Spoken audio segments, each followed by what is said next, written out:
het haar alles geleer wat ek weet. Militêre goed. Dit is my job om te work.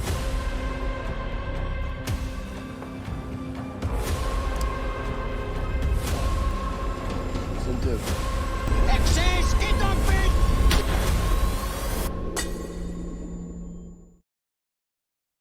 Halo para pecinta film, selamat datang kembali.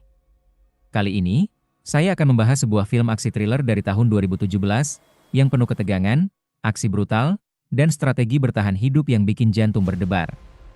Cerita ini berpusat pada Emma, seorang guru SD yang dikenal baik dan penyayang. Suatu hari, ia sedang dalam perjalanan menuju kampung halaman ayahnya. Namun, masalah muncul ketika mobilnya mogok di tengah gurun yang sepi. Awalnya, Emma hanya berusaha mencari pertolongan, tapi segalanya berubah saat ia secara tak sengaja menyaksikan aksi keji sekelompok gangster bersenjata. Para gangster itu segera menyadari keberadaan Emma dan mulai memburunya. Tapi siapa sangka, Emma ternyata bukanlah seorang guru SD biasa. Di tengah situasi berbahaya, Emma dipaksa mengeluarkan sisi gelap dari dirinya yang selama ini ia sembunyikan. Sebelum kita mulai, tekan tombol like dan subscribe, supaya kalian gak ketinggalan pembahasan film-film seru lainnya. Oke, langsung saja, inilah sebuah film berjudul Hunting Emma.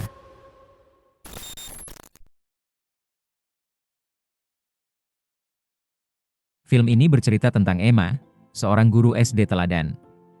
Ia dikenal baik, penyayang, dan disukai oleh murid-muridnya. Hari ini adalah hari terakhirnya bekerja sebelum libur panjang, dan Emma berencana pulang ke rumah ayahnya setelah 2 tahun tidak pernah kembali ke kampung halaman. Usai mengajar, pikirannya melayang pada pacarnya yang beberapa hari terakhir belum ia hubungi. Tanpa berpamitan lebih dulu, ia memutuskan untuk langsung berangkat. Saat hendak meninggalkan gedung, seorang rekan kerja memberitahunya tentang tas camping berisi perlengkapan yang dititipkan seseorang. Emma menyadari tas itu berasal dari teman kakaknya, yang ingin mengembalikannya setelah sempat dipinjam. Dalam perjalanan, Emma menghubungi satu-satunya orang tua yang dimilikinya untuk memberi kabar bahwa liburan kali ini ingin ia habiskan bersama. Ayahnya menyambut kabar itu dengan gembira, karena sejak kematian istrinya, ia telah hidup seorang diri. Sementara itu, di tempat lain, tampak sekelompok penjahat kelas kakap yang tengah mengemas berbagai paket barang haram ke dalam mobil. Kelompok ini dipimpin oleh Bosman, sosok yang kejam dan tak mengenal rasa takut. Untuk pengiriman kali ini, Bosman memutuskan ikut mengawal langsung para kurir yang akan melewati perbatasan. Tak lama kemudian, para gangster ini pun segera berangkat dengan menggunakan 2 mobil sekaligus. Di antara mereka, ada seorang anggota baru bernama Pete. Hari ini adalah tugas pertamanya sebagai sopir pengantar, dan kegugupan jelas terlihat dari wajahnya. Menyadari hal itu, Bosman berusaha menenangkannya. Ia menjelaskan bahwa mereka akan melewati jalur alternatif yang jarang dijaga pihak berwenang. Ucapan itu setidaknya membuat Pete sedikit lebih tenang. Saat sedang mengemudi, Emma menerima pesan dari pacarnya yang meminta maaf dan ingin memperbaiki hubungan. Namun, Emma menolak dan mengatakan ia sudah tidak tahan dengan sikap kasarnya, terutama atas insiden yang membuat seseorang dirawat di rumah sakit. Pacarnya berdalih bahwa ia hanya membela diri. Emma yang tidak menyukai sifat itu memutuskan untuk melanjutkan perjalanan tanpa membalas lagi. Di tempat lain, seorang polisi tiba-tiba menghentikan mobil yang dikendarai Pete. Pete sama sekali tak bisa menyembunyikan rasa cemasnya. Ia terlihat sangat gugup ketika polisi tersebut meminta identitas pengemudi. Hal ini tentu membuat polisi itu menjadi curiga dan ingin memeriksa apa yang sebenarnya mereka bawa di belakang. Tak lama kemudian, anak buah Bosman yang berada di mobil lainnya tiba di lokasi dan langsung mencoba mengalihkan perhatian polisi dengan berpura-pura menanyakan arah jalan. Namun upaya itu tak berhasil. Polisi tetap menuntut agar Pete dan Bosman menunjukkan barang bawaan mereka. Ketegangan memuncak hingga akhirnya mereka saling mengarahkan senjata satu sama lain. Menyadari dirinya sudah terpojok, polisi itu akhirnya memilih untuk menyerah dan mengikuti perintah mereka. Bosman, yang tentu saja tak mau mengambil risiko, memerintahkan anak buahnya untuk segera melumpuhkan polisi tersebut. Selanjutnya, mereka pun membawanya ke sebuah lokasi yang sepi. Tak jauh dari sana, Emma yang sedang asik menyetir mendadak merasakan ada yang aneh pada mobilnya. Ia menepikan kendaraan dan memeriksanya. Ternyata air radiator habis dan ia tak memiliki cadangan air yang cukup. Keadaan makin sulit karena ia berada di tengah gurun sepi tanpa sinyal telepon. Sementara itu, para gangster sudah siap untuk menghabisi sang polisi, demi menghilangkan jejak. Bosman menyerahkan senjata milik polisi itu kepada Pete, anak buah yang sejak awal terlihat gugup, sebagai ujian keberanian. Sebelum eksekusi sebenarnya, Pete diminta berlatih menembak ke arah batu. Setelah beberapa kali tembakan percobaan, Bosman memerintahkan Pete untuk menghabisi sang polisi. Dengan tangan bergetar dan napas terengah, Pete menodongkan senjata lalu menarik pelatuk. Suara tembakan pun bergema di tengah gurun yang sunyi. Emma, yang berada tak jauh dari sana, mendengar suara tembakan dari kejauhan. Mengira itu berasal dari seorang pemburu, ia membawa botol air dan berjalan menuju sumber suara, berharap bisa bertemu seseorang yang dapat membantunya. Namun, saat ia tiba di lokasi, pemandangan yang terlihat membuatnya terkejut hingga botol air terlepas dari tangannya. Suara itu menarik perhatian para gangster, dan Bosman langsung memerintahkan anak buah untuk menangkap Emma. Emma berhasil ditangkap. Ia menjelaskan bahwa dirinya hanya mencari air, namun para penjahat itu tidak peduli karena Emma sudah melihat tindakan mereka. Para gangster berdiri mengelilingi Emma yang tergeletak di tanah, tubuhnya gemetar dan tatapannya penuh ketakutan. Mereka terlibat diskusi sengit, memutuskan apa yang akan dilakukan terhadap wanita ini. Di sela keributan itu, Emma melirik ke arah polisi yang sebelumnya ia kira sudah tewas. Ternyata, polisi itu masih hidup. Dengan gerakan halus, ia memberi isyarat kepada Emma untuk tetap diam. Perlahan, ia mulai merangkak menjauh, mencoba mencapai mobilnya demi melarikan diri dan mencari bantuan. Kembali ke para gangster, Bosman dengan nada dingin memerintahkan agar Emma dihabisi saat itu juga. Namun, Bula, salah satu anak buahnya, mengusulkan agar mereka bersenang-senang dulu sebelum menyingkirkannya. Mereka akhirnya sepakat untuk memutuskan lewat undian, dengan syarat siapapun yang menang berhak bersenang-senang dengan Emma, dan setelah itu wajib mengakhiri hidupnya. Undian dilakukan cepat, dan hasilnya membuat Bula tersenyum puas, dialah pemenangnya. Bosman menatapnya dingin, lalu memberi perintah singkat, bawa dia ke tempat lain dan selesaikan urusanmu di sana. Tanpa membuang waktu, Bula menarik Emma dengan kasar, menyeretnya menjauh dari kerumunan. Ia memborgol tangan Emma pada tempat penampungan air, tatapannya dipenuhi niat buruk. Dengan belati di tangan, ia menggores kain di tubuh Emma, membuat napas wanita itu tersengal. Beberapa saat kemudian, suara mesin mobil memecah kesunyian. Para gangster sontak menoleh, mobil polisi itu melaju. Ternyata, sang polisi masih hidup. Bosman segera memerintahkan anak buahnya mengejar sambil memerondongkan tembakan ke arah kendaraan yang berusaha kabur itu. Bula yang mendengar suara tembakan segera ikut mengejar, meninggalkan Emma sendirian. Kekacauan itu menjadi celah emas bagi Emma. Ia segera mencoba meraih sabuk polisi yang tergeletak. Sementara itu, para gangster masih mengejar dan menembaki mobil polisi. Bosman berbalik ke mobilnya, mengambil senapan laras panjang, lalu memanjat ke atas bebatuan. Anak buahnya mulai kehabisan napas dan menghentikan pengejaran. Dari ketinggian, Bosman membidik dengan mantap, jari telunjuknya menekan pelatuk. Satu letusan tajam memecah udara, peluru melesat dan mobil polisi berhenti melaju. Di sisi lain, Emma berhasil meraih sabuk polisi, menemukan kunci borgol, dan membebaskan tangannya. Saat hendak melarikan diri, pikirannya teringat nasihat ayahnya tentang cara bertahan hidup di situasi berbahaya. Alles is a wapen. Tanpa ragu, ia meraih belati milik Bula yang terjatuh di tengah kekacauan, lalu bergegas pergi dari tempat itu. Para gangster mendekati mobil untuk memastikan.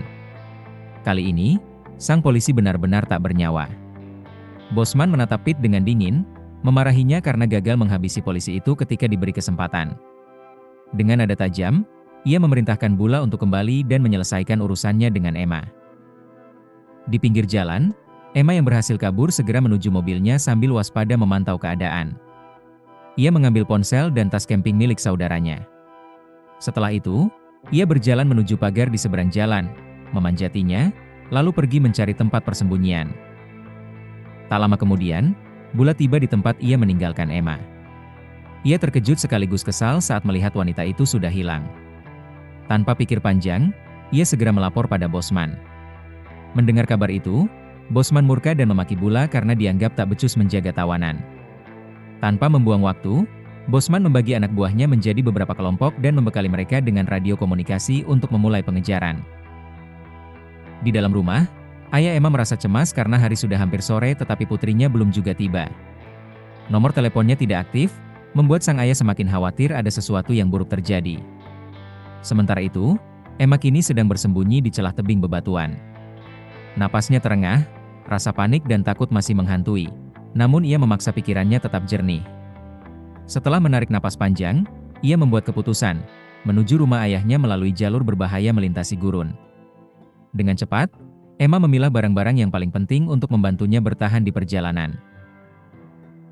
Di saat yang sama, anak buah Bosman berhasil menemukan mobil Emma. Dari situ, mereka mengetahui berbagai hal tentang wanita itu, termasuk bahwa Emma juga membawa ponselnya. Bosman tak terlalu khawatir, karena di gurun itu sama sekali tak ada sinyal. Tak lama kemudian, mereka menemukan jejak kaki Emma dan segera melapor, meminta Bosman untuk menuju lokasi tersebut. Pete, yang merasa bersalah, menawarkan diri membantu melacak Emma. Ia mengaku pernah belajar cara melacak jejak di tempat ia bekerja sebelumnya. Bosman pun setuju, sebelumnya ia menganggap Pete sama sekali tak berguna. Beralih ke Emma, yang kini sedang berlari mengikuti jalur kendaraan. Tak lama, Emma mulai menyadari bahwa selama pelarian, ia meninggalkan jejak yang mudah diikuti. Ia pun memutuskan untuk mengambil jalur yang berbeda, berusaha mengelabui para gangster. Di sisi lain, Pete, yang memimpin pengejaran, membawa kelompoknya ke lokasi tempat Emma meninggalkan sebagian barang bawaan, lalu melanjutkan pengejaran mengikuti jalur yang sebelumnya dilalui Emma. Sementara itu, seorang pria parubaya yang sedang menyetir melihat mobil mogok di pinggir jalan. Ia mendekat untuk memeriksanya, namun tak menemukan siapapun di sana. Saat mengintip ke dalam mobil, ia melihat tanda pengenal milik putri temannya, Emma. Ia mulai memanggil nama Emma, tapi tak ada jawaban. Wanita itu tak terlihat di sekitar kendaraan. Karena daerah tersebut minim sinyal, pria itu memutuskan mencari lokasi lain agar bisa segera menghubungi ayah Emma. Di dalam rumah, ayah Emma menerima telepon dari seorang teman. Ia diberitahu bahwa mobil Emma mogok di dekat lahan temannya, namun Emma tak terlihat di sekitar kendaraan. Mendengar kabar itu, ayah Emma segera berangkat menuju lokasi mobil putrinya. Di tempat lain, Emma yang kini sudah berada cukup jauh, mengambil teropong untuk memantau sekeliling. Dari kejauhan, ia melihat para gangster, tampaknya mereka berhasil melacaknya. Namun Emma tak kehabisan akal, ia mulai membuat jejak palsu untuk membingungkan para pengejarnya. Ternyata, taktiknya berhasil. Pete, yang memimpin pengejaran, menjadi bingung karena menemukan jejak kaki di 3 arah berbeda. Bosman pun merasa kesal, lalu memerintahkan para anak buahnya untuk berpencar menjadi 3 kelompok agar pengejaran menjadi lebih efektif. Setelah berjalan cukup lama, Emma melihat sebuah kincir angin di kejauhan dan memutuskan untuk mendekatinya. Di sana, ia menemukan penampungan air yang biasa digunakan untuk hewan ternak. Ia membasuh wajahnya, namun saat hendak meminumnya, ia kembali teringat nasihat sang ayah bahwa air yang terkontaminasi bisa membuatnya sakit dan lemah. Emma kemudian mengisi botol minumnya dengan air tersebut dan menambahkan tablet pemurni air yang ia dapat dari tas camping saudaranya. Di waktu yang sama, Bula dan Ajay telah sampai di ujung bukit. Dari sana mereka bisa melihat pergerakan Emma dengan jelas. Ajay berniat segera memberitahu yang lainnya, namun Bula, yang tak ingin kehilangan kesempatan untuk kedua kalinya, berusaha menahannya. Rupanya, Bula ingin lebih dulu mendekati Emma setelah gagal pada kesempatan pertama. Ia pun meminta Ajay menunggunya di atas bukit, sementara dirinya turun seorang diri untuk menghampiri Emma. Sementara itu, ayah Emma tiba di lokasi. Bersama temannya, ia mulai memeriksa sekitar untuk mencari petunjuk. Ia menyadari bahwa jalan di sekitar mobil tampak bersih, seolah ada yang sengaja menghapus jejak. Setelah mengamati lebih teliti, ayah Emma menyimpulkan bahwa sekitar 6 orang berjalan ke arah timur dan melompati pagar di seberang jalan. Teman ayah Emma menyarankan segera melapor ke polisi. Namun, ayah Emma mengatakan akan sulit bagi polisi untuk menemukan mereka karena para pelaku sudah lama meninggalkan lokasi dan medan gurun terlalu sulit. Dalam percakapan itu, ia mengungkapkan jati dirinya sebagai mantan pasukan khusus, dan sejak kecil, Emma telah dilatih menguasai keterampilan bertahan hidup serta berbagai pengetahuan yang dimilikinya. Ia juga menambahkan bahwa Emma membawa tas camping putranya, berarti ia memiliki waktu dan perlengkapan cukup untuk bertahan, dan kemungkinan besar berencana menyusuri gurun menuju rumah. Ayah Emma meminta temannya untuk menelpon kepala polisi, dan melakukan pencarian lewat udara, sementara ia sendiri akan pergi mencari di setiap tempat penampungan air, karena kemungkinan besar putrinya ada di sana. Kembali ke Emma, ia sedang meminum air yang telah disterilkan, hingga tiba-tiba Bula muncul, menodongkan pistol kepadanya. Bula berjalan mendekat. Emma memohon agar Bula membiarkannya pergi. Ia mengatakan tak suka kekerasan dan tak ingin menyakiti siapapun. Mendengar itu, Bula hanya tertawa, dan yakin bahwa gadis ini hanyalah orang lemah yang tak mampu berbuat apa-apa terhadapnya. Hingga akhirnya,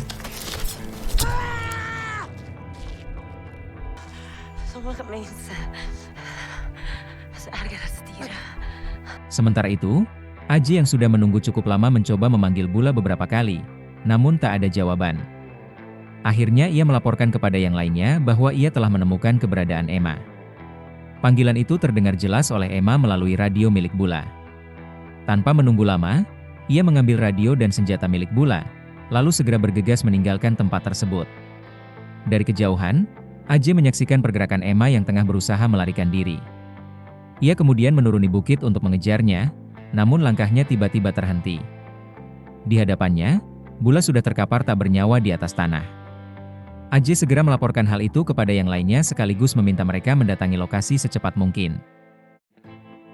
Tepat di bawah sebuah bukit berbatu, Emma menggunakan radio milik Bula untuk menghubungi para gangster. Dengan suara tegas, ia mengancam bahwa dalam 4 jam ia akan melaporkan semua tindakan mereka ke polisi. Namun, ia memberi mereka pilihan. Jika mundur sekarang, mereka hanya berjarak 2 jam dari mobil mereka dan masih punya cukup waktu untuk kabur. Tak lama kemudian, Bosman beserta anak buahnya tiba di lokasi tempat Bula tergeletak. Dalam keadaan kehausan, mereka tanpa ragu langsung meminum air dari penampungan, kecuali Bosman, yang justru tanpa khawatir, menyadari bahwa Emma bukan gadis sembarangan. Sementara itu, Aji mengejar Emma seorang diri hingga tiba di bukit berbatu. Ia melangkah perlahan, mengamati sekeliling untuk mencari keberadaan wanita itu. Namun, tanpa disadarinya, Emma berada tepat di atasnya. Dan Emma kemudian turun ke bawah menuju pemukiman kosong. Kelompok Bosman yang ternyata sudah cukup dekat segera menyusul, dan mereka bisa dengan jelas melihat pergerakan Emma di bawah. Bosman langsung mencoba menembaknya, namun tembakan meleset. Beberapa saat kemudian, para anak buah Bosman merasakan sesuatu yang aneh pada tubuh mereka. Mereka curiga ini karena air yang sebelumnya mereka minum. Meski dalam keadaan lemah mereka masih memaksakan diri mereka untuk terus mengejar. Bosman melepaskan beberapa tembakan lagi, namun lagi-lagi meleset. Di tempat lain, ayah Emma tiba di tempat penampungan air. Di sana ia menemukan tubuh Bula yang sudah tak bernyawa. Ia memutuskan untuk pulang dan menunggu putrinya di rumah. Ia percaya Emma mampu menangani situasi saat ini. Kembali ke pemukiman kosong, Bosman menilai Emma sudah terpojok. Ia memberi perintah kepada ketiga anak buahnya untuk mengejar Emma ke pemukiman kosong, sementara dirinya tetap berada di posisi jauh, siap membidik dan mengawasi jika Emma mencoba menyerang secara mendadak. Melihat anak buah Bosman mendekat, Emma melepaskan beberapa tembakan, yang segera dibalas oleh Bosman. Tanpa membuang waktu, ia bergerak cepat dan masuk ke sebuah rumah kosong. Jai dan Bas mengikuti, mulai berpencar menelusuri rumah-rumah di sekitar, sementara Pete memilih tetap di luar. Tubuhnya semakin lemah setelah menenggak air kotor sebelumnya. Singkat cerita, Emma berhasil menghabisi Jai dengan cara yang cukup sadis. Sementara itu, Bosman, melihat Pete hanya berdiam diri di luar, memerintahkannya untuk segera masuk rumah dan ikut mencari Emma bersama yang lain. Dengan wajah pucat ketakutan, Pete terpaksa mematuhi, gemetar sambil mengarahkan pistol ke depan. Namun, situasi berbalik. Emma dengan mudah menyerang dan mengancamnya dengan sebilah belati. Pete, panik, merengek memohon dilepaskan, sambil berjanji akan menjauh dan tidak memberitahu yang lain. Emma, merasa sedikit kasihan, mempercayainya dan membiarkannya pergi. Tapi begitu keluar, Pete justru berteriak memberitahu rekannya tentang keberadaan Emma. Melihat itu, Emma tanpa ragu melemparkan belatinya tepat ke arah Pete. Tanpa menunggu lama, Emma melanjutkan aksinya, masuk rumah kosong di sebelah, tempat Bus berada, siap melanjutkan rencananya. Bus langsung menyadari bahwa Emma baru saja masuk ke rumah. Ia pun mengecilkan volume radionya, mencoba tetap waspada. Sementara itu, Bosman mulai merasa kesal karena tak ada jawaban dari anak buahnya. Tanpa mengetahui bahwa 2 orang anggotanya telah tewas, ia memutuskan untuk turun ke bawah ikut mencari Emma. Di dalam rumah, Bus bergerak mencari setelah menyadari keberadaan Emma. Ia berhasil menemukannya lebih dulu, membuat Emma terkejut. Perkelahian pun tak terhindarkan. Emma yang kalah tenaga dihajar habis-habisan. Namun, di saat kritis, ia menemukan sebuah setrika di dekatnya. Dengan insting bertahan hidup yang tajam, Emma mengangkat setrika itu dan menghantam Bus berulang kali. Setelah menghabisi Bus, Emma segera keluar dari rumah. Di sana, Bosman sudah menunggunya. Senjatanya terarah tepat ke Emma. Namun, ia tak berniat menghabisinya begitu saja. Sebaliknya, Bosman menantang Emma untuk berduel menggunakan pistol, menambah ketegangan dan adrenalin pertarungan. Pertarungan itu berlangsung sengit. Akhirnya, Emma berhasil mengalahkan ketua gangster tersebut. Sambil menahan rasa sakit akibat peluru yang bersarang di bahunya, Emma berusaha bangkit, menatap musuhnya yang sudah tumbang. Beberapa saat kemudian, Emma tiba di depan rumah. Ayahnya, yang selalu percaya putrinya akan selamat, segera menyambutnya dengan pelukan. Air mata haru mengalir di wajah mereka. Momen itu dipenuhi kelegaan dan rasa syukur yang tak terucapkan. Akhirnya, ayah dan anak itu bisa saling menatap, merasakan kehadiran satu sama lain setelah segala bahaya yang baru saja mereka lalui. 2 hari kemudian, di rumah sakit, Emma yang masih terbaring menghubungi pacarnya. Ia kini memahami bahwa kekerasan yang pernah dilakukan pacarnya di masa lalu merupakan bentuk perjuangan untuk bertahan hidup. Ia meminta maaf, dan mereka berbaikan. Film pun selesai. Oke teman-teman, itulah alur cerita film kali ini. Kalau kalian suka video ini, jangan lupa klik like, subscribe, dan aktifkan lonceng notifikasi, biar gak ketinggalan alur-alur cerita menarik berikutnya di Lord of Cinema. Terima kasih sudah menonton. Semoga hari kalian menyenangkan, dan sampai jumpa di video selanjutnya.